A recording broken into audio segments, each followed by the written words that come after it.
Bismillahirrahmanirrahim. Allahumma sholli ala sayyidina Muhammad wa ala ali sayyidina Muhammad. Orang yang ingin mencapai Allah harus menghindarkan diri dari riya.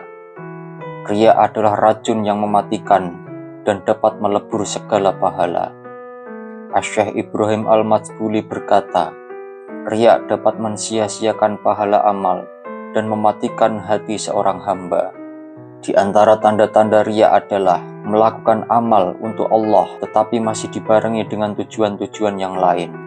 Seorang ulama sufi berkata, murnikan tujuan amalmu hanya kepada Allah. Jangan sepelekan masalah ini dengan membaurkannya bersama hasrat-hasrat nafsumu. Jika tidak, amal ibadahmu akan menjadi rusak. Saudaraku yang dirahmati Allah, pendorong amal perbuatan manusia biasanya ada dua, yaitu kepentingan dunia dan kepentingan akhirat. Ini sesungguhnya juga termasuk jalan menuju riya yang sangat sulit dihindarkan. Apabila kepentingan akhirat mengalahkan kepentingan duniawi, berarti amalnya masih bercampur dengan riya. Contoh amal yang didorong kepentingan ukhrawi dan duniawi misalnya adalah seseorang punya kepentingan dengan pembesar. Kebetulan pembesar tersebut melakukan sholat jamaah di suatu masjid pada barisan terdepan. Orang itu pun melakukan jamaah di masjid yang sama dan pada barisan yang terdepan. Niatnya adalah selain untuk memenuhi kewajiban, juga agar kepentingannya dengan pembesar tersebut bisa tercapai. Jelas niat ibadahnya bukan sekedar untuk Allah, tetapi masih ada tujuan-tujuan yang lain. Bahkan tujuan lain yang bersifat duniawi justru tampak lebih dominan.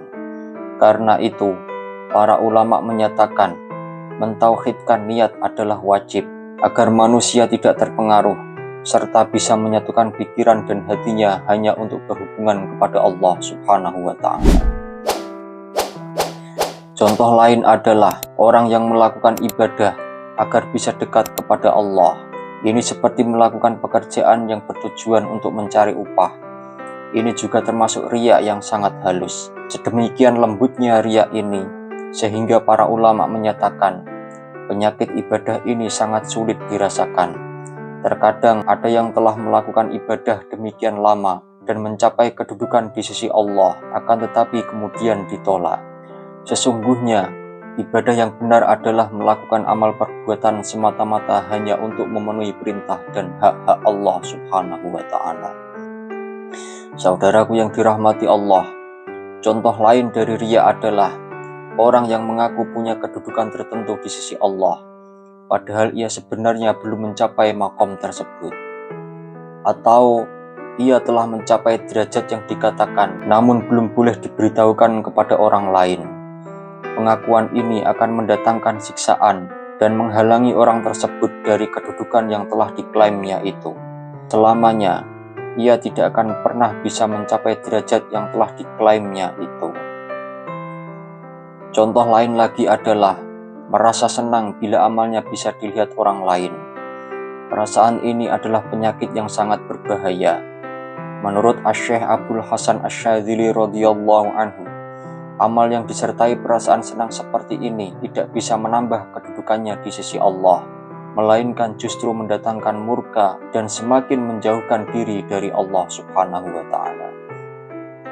Persoalan ini jarang disadari dan dimengerti oleh manusia. Karena itu, para ulama mewajibkan seseorang untuk senantiasa merahasiakan amal perbuatan baiknya, sehingga ia kuat dan siap untuk melakukan perbuatannya dengan ikhlas.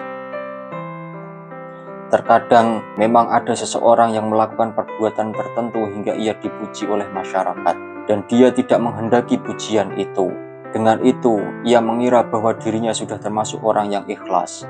Maka hal ini pun juga termasuk dalam kategori riya. Atau ada orang yang menolak pemberian demi menjaga kehormatan dirinya. Dia kemudian dipuji oleh masyarakat, walaupun sesungguhnya ia sendiri tidak menghendaki pujian itu. Tetapi kemudian akhirnya ia memperhatikan pujian itu. Maka perbuatan ini pun kembali kepada riya, walaupun pada asalnya tidak ada maksud untuk demikian.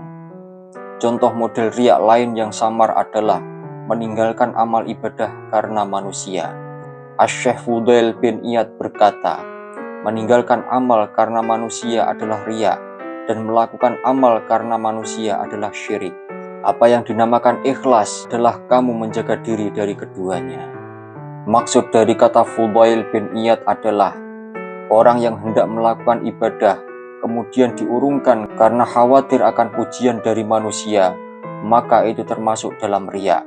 Sebab ia berarti telah meninggalkan sesuatu karena manusia, bukan karena Allah Subhanahu wa Ta'ala. Akan tetapi, bila meninggalkan ibadah tersebut untuk kemudian melakukannya di tempat yang sepi dengan tujuan agar tidak diketahui orang, maka itu adalah lebih baik. Namun, untuk ibadah-ibadah wajib atau bila orang yang bersangkutan tersebut pembesar atau pemuka masyarakat yang selalu diikuti, maka hal itu lebih baik dilakukan secara terang-terangan.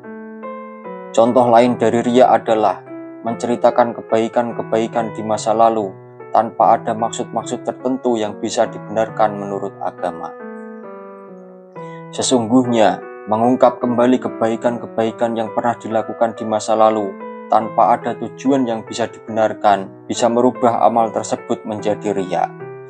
Asy-Syaikh Ali Al-Khawas menyatakan, jangan sampai seseorang mengungkit-ungkit kembali atau menceritakan amal baik yang pernah dilakukan, sebab hal itu sama artinya dengan riya. Ia bisa melebur pahala amalnya yang telah lalu. Namun, kesalahan ini bisa dipulihkan dengan cara taubat. Bila seseorang bertaubat dengan benar dan sungguh-sungguh, maka amal yang telah dilakukan akan kembali menjadi amal yang sah, tentunya dengan kehendak Allah Subhanahu wa Ta'ala. Termasuk bentuk riya lain yang amat samar adalah menghentikan senda gurau yang diperbolehkan agama hanya karena munculnya orang yang disegani. Asy-Syaikh Fudail bin Iyad berkata, seandainya dikabarkan padaku bahwa seorang pemimpin tinggi akan datang, kemudian aku merapikan rambut dan jenggotku, sungguh aku takut bahwa hal itu akan menyebabkan aku ditulis sebagai orang yang munafik. Karena itu, hendaknya seseorang tidak menghentikan senda guraunya yang diperbolehkan agama hanya karena masuknya orang yang disegani, kecuali jika didasari dengan niat yang baik. Sesungguhnya, terbukanya rahasia seseorang di tangan seorang pemimpin atau orang yang disegani adalah lebih baik daripada ia berlaku munafik. Kemudian yang termasuk riya halus yang lain lagi adalah menundukkan kepala dan berlaku khusyuk karena munculnya seseorang. Asy-Syaikh Ali Al-Khawas berkata, bila seorang pemimpin datang dan kalian sedang bertasbih, maka jangan kamu teruskan bacaan tasbihmu kecuali dengan niat yang baik. Hati-hatilah, karena begitu juga sebaliknya. Di saat kalian sedang bersenda gurau, tiba-tiba seseorang yang disegani muncul, jangan kalian buru-buru membaca tasbih atau zikir lainnya. Tanpa didasari niat yang baik, justru perbuatan seperti itu akan menghancurkan semua amal perbuatan. Allahumma anfa'na bima 'allamtana wa'allimna ma yanfa'una warzuqna ilman nafi'a. Amin ya rabbal alamin. Wallahu a'lamu bishawab.